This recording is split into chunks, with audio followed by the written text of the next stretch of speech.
تو آپ کو معلوم ہے 40 سال کی زندگی گزر گئی، حضرت محمد الرسول اللہ صلی اللہ علیہ وسلم نہ آج تک کسی مکتب میں گئے، نہ کسی مدرسے میں گئے، نہ کسی خانقاہ میں گئے۔ ان کو یہ بھی نہیں پتا تھا کہ استاد کیا ہوتا ہے اور شاگرد کون ہوتا ہے، کیا پڑھا جاتا ہے، کیسے پڑھا جاتا ہے، کیسے سیکھا جاتا ہے، کچھ علم نہیں تھا۔ جب ڈائریکٹ استاد نے آرڈر کیا کہ پڑھیے اقرا، تو انہوں نے عذر کیا، مجھے پڑھنا نہیں آتا، میں جانتا ہی نہیں ہوں کہ کیسے پڑھا جاتا ہے۔ تو جبریل امین نے کہا اقرا بسم ربک الذی خلق، اس ذات باری کے نام سے شروع کیجیے۔ آج تک بھلے آپ کسی استاد کے پاس نہیں بیٹھے، کسی مکتب، کسی مدرسہ، کسی درسگاہ میں نہیں گئے، لیکن سب سے بڑا معلم اور سب سے بڑا استاد کامل خود حق جل مجدہ ہے۔ آپ اللہ کا نام لے کر کے شروع کیجیے، وہی آپ کے اس پڑھنے کو اور پڑھانے کے عمل کو آسان فرمائے گا۔ لیکن کچھ پتہ ہی نہیں تھا تو بھلا کیا پڑھتے؟ پھر عذر کیا۔ علماء فرماتے ہیں 3 دفعہ انہوں نے عذر کیا، اپنی معذوری ظاہر کی۔ حضرت جبریل امین نے جیسے ایک استاد کی تربیت کا انداز ہوتا ہے، محمد الرسول اللہ کو پکڑ کر کے اپنے سینے سے لگا کر کے پھینچ دیا، جیسے داب دیا، اور پھر اللہ کے نبی صلی اللہ علیہ وسلم کی زبان جب کھلی ہے اور انشراح صدر ہوا ہے، تو جب چالو ہو گئے تو پھر حیات کبھی وہ زبان بند نہیں۔ اللہ کے ذکر و تسبیح سے، اللہ کی تحمید سے، اللہ کی تکبیر سے چلتا رہا، چلتا رہا۔ اور جب دنیا سے جا رہے تھے تو پورے عالم کے اندر پائے جانے والے ایک ایک امتی کے لیے یہ پیغام ابدی دے کر کے گئے کہ 2 وقت فاقہ کر لو، لیکن اپنے بچوں کو سب سے پہلے پڑھانے کا انتظام۔ خود نہیں پڑھ سکے، یہ افسوس کی تو بات ہے ہی، اس سے بڑا صدمہ اور افسوس کی بات یہ ہوگی کہ اپنے بچوں کو تم ان پڑھ چھوڑ کر کے جاؤ گے، یہ سب سے بڑی بددیانتی۔ فرمایا ہر مسلمان کی ذمہ داری ہے، طلب العلم فریضۃ علی کل مسلم و مسلمہ، لیکن اس فریضے کو ہم نے ادا نہیں کیا، اللہ ہمیں معاف فرمائے۔ تو دوسرا تو فرض نہ چھوڑا جائے، فرمایا کن عالما او متعلما، سب سے اعلیٰ اور بالا تو یہ تھا کہ تم سب عالم ہوتے، سارے کے سارے حافظ ہوتے، عورتیں عالمہ ہوتی، عورتیں حافظہ ہوتی، لیکن یہ نصیب میں کہاں ذالک فضل اللہ یؤتیہ من یشاء واللہ ذو الفضل العظیم۔ ارے تم محروم رہے، مگر اپنی کوشش سے اپنے بچوں کو محروم نہ کرو، اپنی نسلوں کو محروم نہ کرو، ان کو پڑھاؤ لکھاؤ، سکھ دکھ کاٹ کر کے پڑھاؤ، ایک وقت فاقہ کر کے انتظام کر کے، لیکن بچوں کو پڑھانے میں کوئی کوتاہی مت کرو۔ یاد رکھو ان کو روٹی کم دیا جائے، ان کے لیے اچھے کپڑے نہ دیے جائیں، بچپنے کا دور ہے گزر جائے گا، لیکن اگر بے علم ان کو چھوڑ دیا جائے گا تو روٹی نہ ملنے پر 2-4 گھنٹہ بچہ روتا ہے، کپڑا اچھا نہ ملنے پر 1 دن روتا ہے اور آپ کو پریشان کرتا ہے، مگر کسی بچے کو جاہل کر کے مر جاؤ گی تو تم رہو گے قبر میں، جب تک وہ زندہ رہے گا تمہیں لعنتیں بھیجتا رہے گا، جب تک وہ زندہ رہے گا تمہیں گالیاں دیتا رہے گا۔ یہ سب سے بڑی حق تلقی ہے اولاد کی، ماں باپ کی جانب سے، اس لیے اس پیغام کو اپنے ذہنوں کے اندر بٹھاؤ۔ مجمع بھی مل جائے قاعدے کا اور اسٹیج بھی شاندار ہونا تو مقرر کو بہکنے میں دیر نہیں لگتی ہے۔ میں کچھ اور کہنا چاہ رہا تھا، موضوع کچھ اور بنتا جا رہا ہے۔ میں یہ بتانا چاہتا ہوں کہ دیکھیے، ایک ہے کسی کی شخصیت اور ذات سے محبت کرنا، اور ایک ہے اس کے فرمودات، ارشادات، اس کے پیغامات کو اپنے دل میں جگہ دینا۔ کچھ لوگوں نے ذات سے پیار کیا تو خزانے لٹائے، شادیانے بجوائے، غلاموں اور بادیوں کو آزاد کرایا، لوگوں کو فری اراضی بانٹ دی۔ لیکن عجیب طرفہ تماشا ہے، جب 40 سال کے بعد وہی محمد ابن عبداللہ کے سر پر رسول اللہ کا تاج پہنایا جا رہا ہے اللہ کی جانب سے، اور آپ ایک پیغام جاویدہ لے کر کے اس پہاڑ کی چوٹی سے جب اترتے ہیں تو آپ نے مکے کے سارے اپنے چاہنے والے، اپنے اوپر دولتوں کے نچھاور کرنے والے،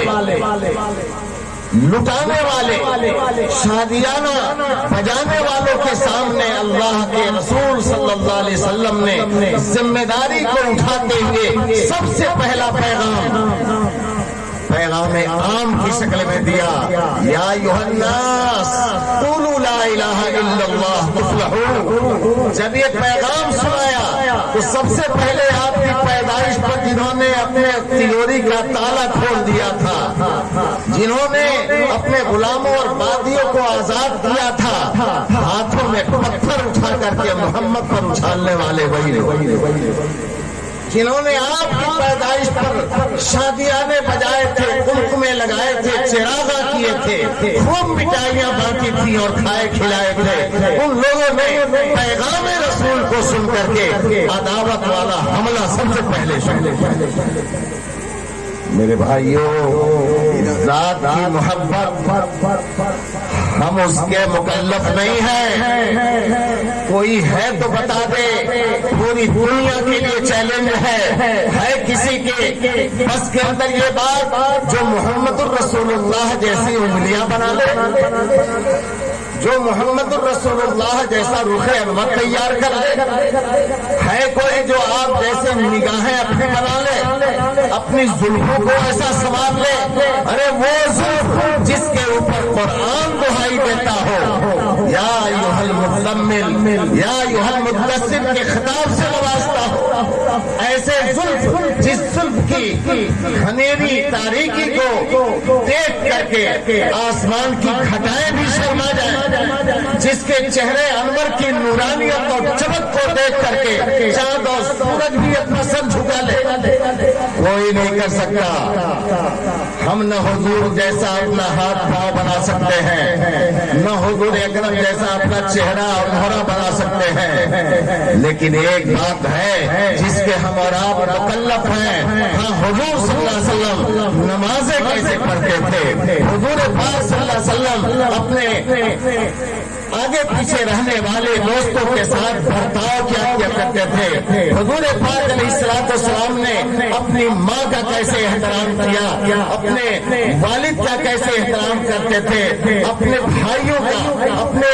رشتہ داروں کا احترام کرتے تھے، پڑوسی کا کیسے احترام کرتے تھے، بھوکے سے کیا معاملہ کرتے تھے، کسی بکھرے ہوئے اور پچھڑے ہوئے گمراہ آدمی کو کیسے رہنمائی کیا کرتے تھے۔ یہ سیرت رسول اللہ صلی اللہ علیہ وسلم ہے۔ جب آپ نے اعلان کیا، اے لوگوں لا الہ الا اللہ پڑھ لو کامیاب ہو جاؤ گے،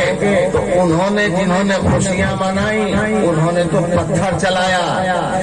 اور جن کا کہیں سے نام و شمار کتار میں بھی نہیں تھا، اب تک کوئی وجود بھی نہیں تھا، ان لوگوں نے آپ کے ہاتھ کو مضبوطی سے پکڑا، ان کی حمایت کا اعلان کیا، ان کی قیادت کے اندر چلنے کے لیے بے سر و سامان ہو کر کے اپنے آپ کو وقف کر دیا۔ میرے عزیزوں، اس 40 سال کے بعد نبوت ملنے کے بعد جب پیغامات رسول اللہ صلی اللہ علیہ وسلم کا اجرا ہوا ہے، تو قبول کرنے والے اور آپ کو اوپر آپ کی ایک آواز پر اپنی جان نچھاور کرنے والے سیدنا ابوبکر صدیق رضی اللہ تعالیٰ عنہ آتے ہیں، سیدنا عمر فاروق رضی اللہ تعالیٰ عنہ آتے ہیں، عثمان غنی ذی النورین رضی اللہ عنہ آتے ہیں، حضرت شیر خدا علی مرتضیٰ رضی اللہ عنہ آتے ہیں۔ یہ سارے لوگ وہ ہیں ہیں جو پیغام رسول کے اوپر دیوانہ ہوئے اور اس ولادت کو انہوں نے دل و جان سے قبول کیا. تو آج ان کی لسٹ الگ ہے, ان کی لسٹ الگ ہے. اب آپ کی مرضی ہے آپ کس لسٹ میں اپنا نام لکھوانا چاہتے ہیں. اللہ تعالیٰ ہمیں اور آپ کو صحیح سوجھ بوجھ عطا فرمائے. میرے عزیزو, وقت کی قلت ہے, بہت دیر تک آپ سے بات نہیں کی جا سکتی. چند نمونے کی باتیں آپ کے سامنے عرض کرتا ہوں. آپ کو بتایا گیا کہ آپ کی ولادت ہوئی, مکہ کی روش اور وہاں کا مزاج تھا. چونکہ شہری آبادی میں آلودگی زیادہ ہوتی ہے, گندگی زیادہ ہوتی ہے, کھلی ہوا نہیں ملتی, بچوں کی پرورش میں رکاوٹ محسوس ہوتی ہے. دوسری بات یہ تھی کہ شہر کی زبان کچھ اور تھی, دیہات کی زبان صاف ستھری ہوتی تھی. وہ ایک رواج تھا, ایک رسم تھی کہ ہر چھوٹے بڑے جس کے گھر میں کوئی نئی اولاد پیدا ہوتی تو اس کو دیہات, دور دیہات میں بھیجا جاتا اس کے پالنے اور پوسنے کے لیے. اور اس کے لیے ماحول تھا, دیہات سے ہر طرح کی عورتیں, چھوٹے بڑے گھرانوں سے عورتیں آ کر کے شہروں میں ان بچوں کو تلاشتی تھیں اور لے جاتی تھی. بھلے اس کے اوپر اجرت طے ہوتی تھی.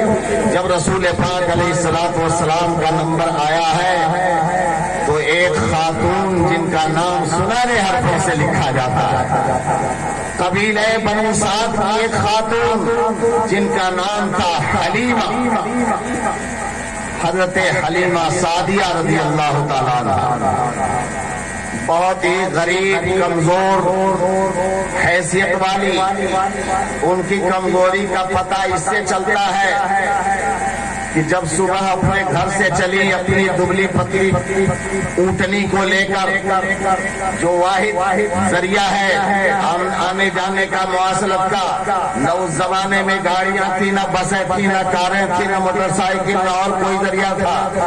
اپنی پتلی دبلی اونٹنی کو لے کر کے چلی. وہاں پہنچتے پہنچتے تاخیر ہو گئی اور جتنی عورتیں آئی تھی اپنے اچھے اچھے گھرانوں سے اچھے اچھے بچوں کو لے کر کے وہ واپس ہو رہی تھی. بہت ساری عورتوں کو تو انہوں نے دیکھا گود میں بچے لے کے وہ واپس اپنے منزل کی طرف رواں دوا ہے. اس وقت جب ہمارے ہاں بازار کرتے ہیں وہ سر رہا ہے, یعنی ختم ہو رہی ہے دکانیں, اس وقت حضرت حلیمہ سعدیہ پہنچی تو سب کی نگاہیں اونچی بلڈنگوں پر پڑ رہی تھی, سب کی نگاہیں مالداروں کی طرف تھی. وہ لے کر چلے گئے لوگ محمد عربی صلی اللہ علیہ وسلم جو پیدا ہونے سے پہلے ہی یتیم ہو چکے تھے. سر سے باپ کا سایہ اٹھ چکا ہے. ایسے بچے کو کون جلدی سے